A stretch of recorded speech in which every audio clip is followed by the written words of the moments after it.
Hai, bertemu lagi dengan Feby di pembelajaran kimia yang asik. Pada video kali ini, kita akan belajar mengenai materi laju reaksi. Sebelum kita belajar tentang laju reaksi, perlu kita ketahui dan pahami mengenai teori tumbukan. Apa itu teori tumbukan? Teori tumbukan adalah teori yang menyatakan bahwa suatu reaksi diawali dengan adanya tumbukan yang efektif, yaitu tumbukan yang arahnya tepat dan energinya cukup untuk terjadinya suatu reaksi. Perhatikan ilustrasi berikut. Ilustrasi berikut merupakan ilustrasi adanya reaktan, yaitu yang masing-masing berwarna hijau 2 molekul dan berwarna biru 2 molekul. Nah, pada video ini terjadi tumbukan, yaitu tumbukan efektif dan non-efektif. Tumbukan efektif adalah tumbukan yang mampu mengubah reaktan menjadi produk. Pada ilustrasi ini diilustrasikan sebagai molekul gabungan dari hijau dan biru. Sedangkan tumbukan non-efektif yaitu tumbukan yang tidak akan merubah reaktan menjadi produk. Umumnya, teori tumbukan ini membagi tumbukan menjadi dua jenis, yaitu tumbukan efektif dan tumbukan non-efektif. Tumbukan efektif akan mengubah reaktan menjadi produk. Artinya, orientasi atau arahnya dan juga energinya cukup untuk terjadinya suatu reaksi. Sedangkan tumbukan non-efektif, arah maupun orientasi dan energinya tidak memungkinkan untuk terjadinya suatu reaksi. Nah, setelah kita memahami terjadinya suatu reaksi, sekarang kita mulai memasuki laju reaksi. Umumnya, suatu reaksi dapat berjalan secara lambat dan secara cepat. Reaksi berjalan lambat contohnya reaksi korosi atau perkaratan pada besi, korosi pada batu, atau arca-arca karena hujan asam dan sebagainya. Kemudian reaksi yang secara cepat dapat kita amati pada reaksi oksidasi pada aspal yang terkena udara. Reaksi cepat yang lainnya dapat dicontohkan seperti reaksi pada pembakaran. Kemudian, dari kedua contoh tersebut, apa itu laju reaksi? Nah, laju reaksi dapat didefinisikan sebagai laju berkurangnya konsentrasi reaktan per satuan waktu atau laju bertambahnya konsentrasi produk per satuan waktu. Umumnya, grafik laju reaksi digambarkan sebagai berikut. Sumbu Y merupakan konsentrasi, sedangkan sumbu X merupakan waktu. Kemudian ada dua garis utama, yaitu yang berwarna biru dan yang berwarna merah. Garis biru merupakan garis produk, dan garis merah merupakan garis reaksi.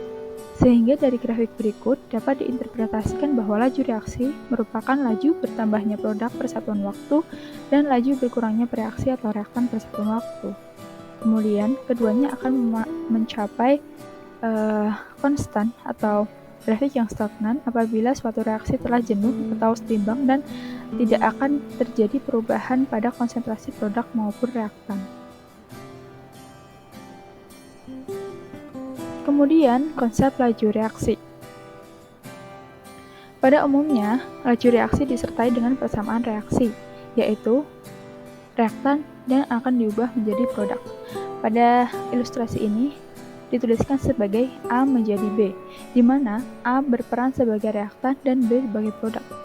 Maka dari itu, laju reaksi dapat didefinisikan atau diartikan sebagai laju berkurangnya perubahan konsentrasi A per satuan waktu atau laju bertambahnya konsentrasi B per satuan waktu. Digunakan tanda minus dan plus di sini untuk menyatakan berkurangnya pada reaktan dan bertambahnya pada produk. Nah, dari konsep laju reaksi tersebut, bagaimana rumus laju reaksi kimia pada reaksi penetralan HCl dan NaOH menjadi NaCl dan H2O?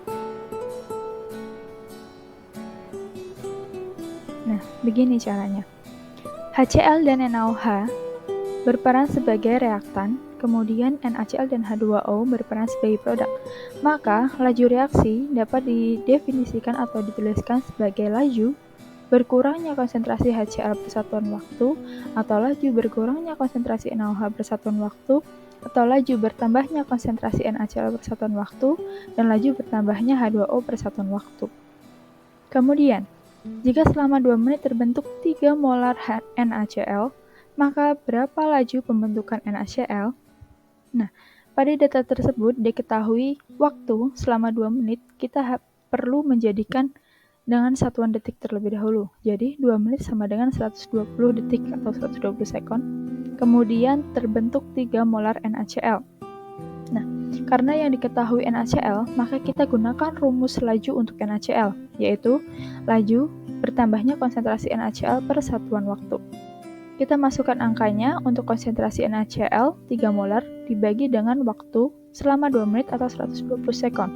Maka 3M dibagi 120 sekon didapatkan laju pembentukan NaCl sebesar 0,025 molar per sekon.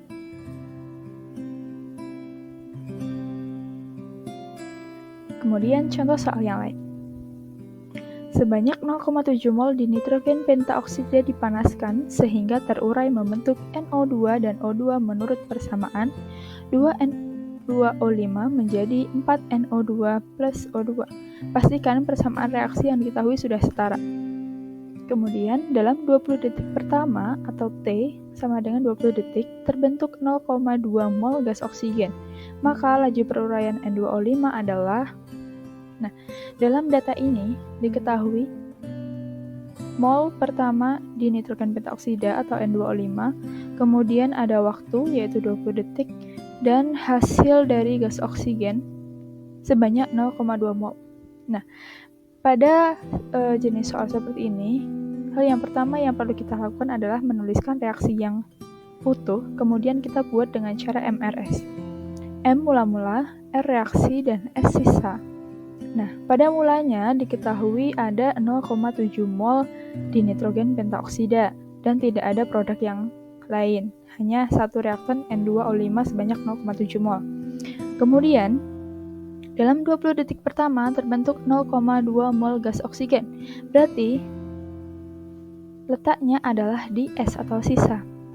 Kemudian, kita tuliskan sisa O2 pada 20 detik pertama adalah 0,2 mol, maka yang bereaksi adalah 0,2 mol, sama. Setelah kita mendapatkan mol O2, kita bandingkan dengan spesies-spesies yang lain menggunakan koefisiennya. Untuk N sama dengan 1, zat yang bereaksi adalah 0,2 mol.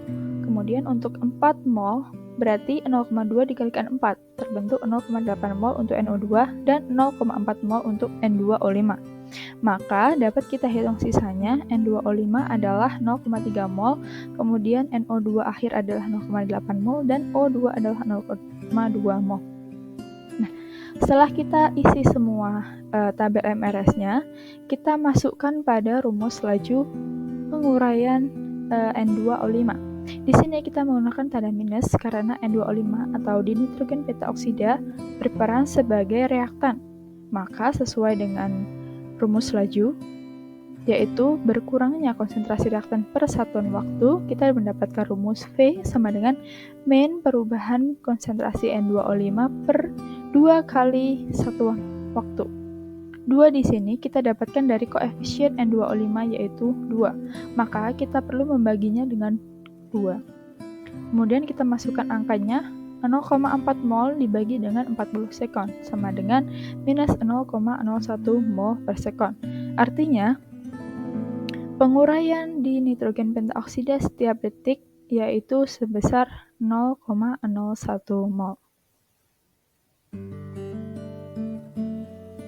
Nah, kemudian, dalam suatu laju reaksi yang berjalan secara cepat dan berjalan secara lambat, tentunya ada faktor-faktor yang mempengaruhinya.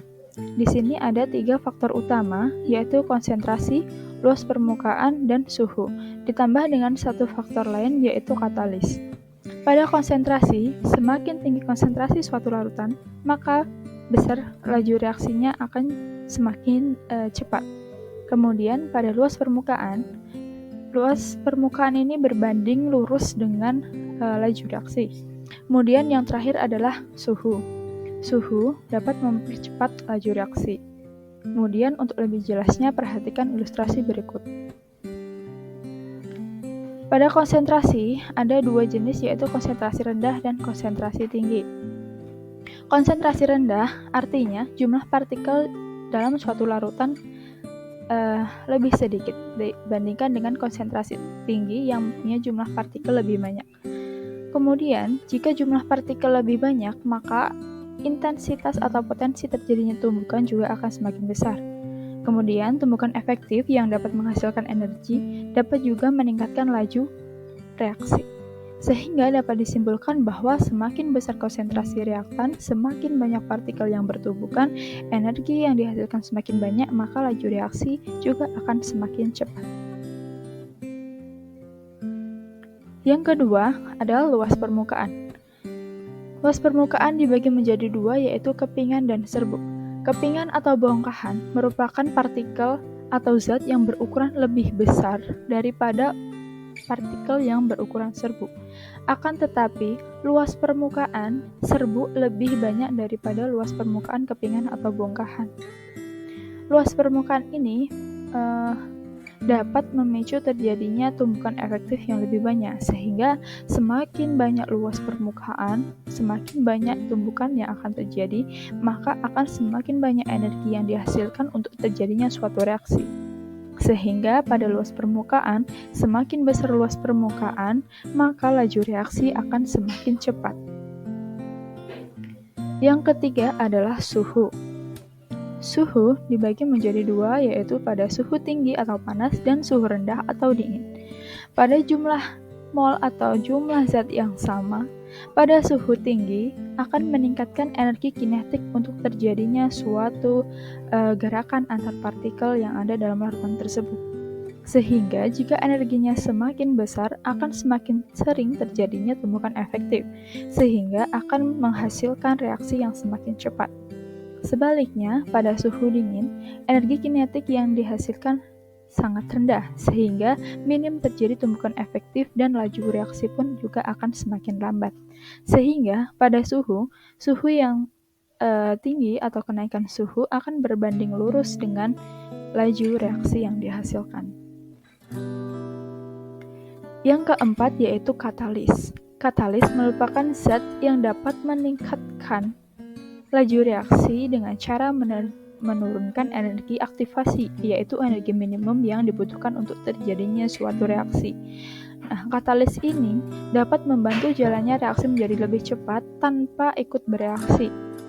Nah, pada ilustrasi berikut kita dapat bandingkan dua ilustrasi, yaitu tanpa katalis dengan katalis.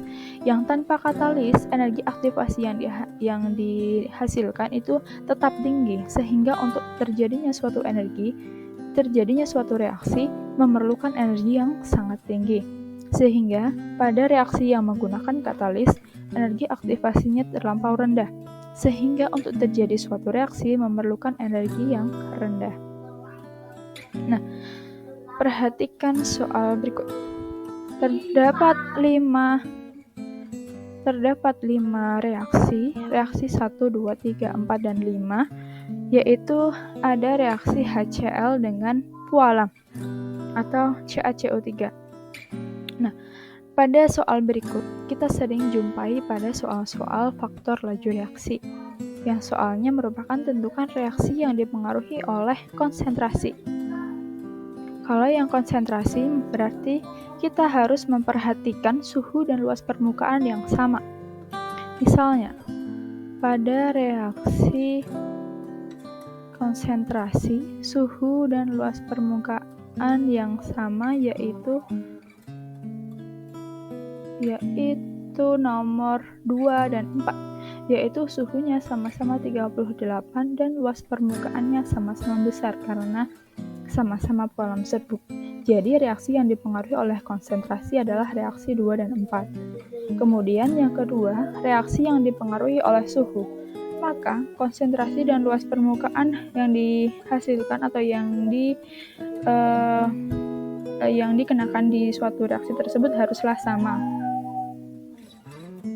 Kemudian kembali pada faktor yang dipengaruhi oleh suhu, maka konsentrasi dan luas permukaan yang dikenakan pada sistem atau reaksi haruslah sama.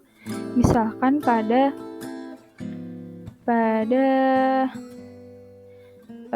percobaan suhu, berarti konsentrasi yang sama dan luas permukaan yang sama.